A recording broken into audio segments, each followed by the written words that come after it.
অলসতা আছে। আমি ওটাকে নিষেধ করি না। আপনাদের মতো তো আমারও তো আত্মীয় স্বজন আছে।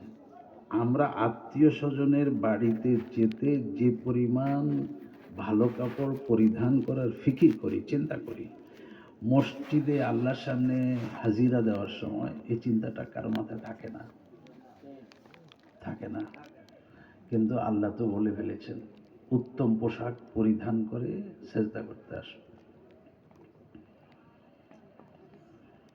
এখন গামছা গায়ে দিয়ে নামাজ, গেঞ্জি গায়ে দিয়ে নামাজ, অনেক সময় তো খালি গায়ে নামাজ।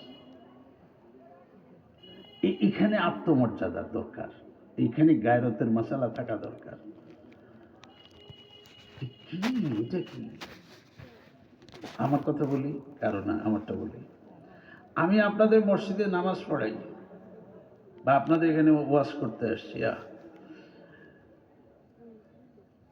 আমার উপরে আরেকটা আছে, অন্য অনেক কিছুর ভিতরে আমি, কিন্তু আমি ঘরে গিয়ে নামাজে দাঁড়িয়েছি তো গেঞ্জি গায়ে নামাজ। ব্যাপারটা কি?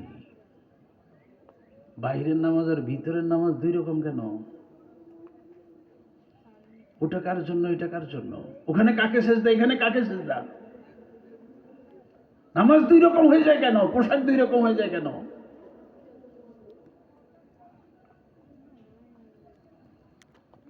সব সময় এক মানের কাপড় পরিধান করেন।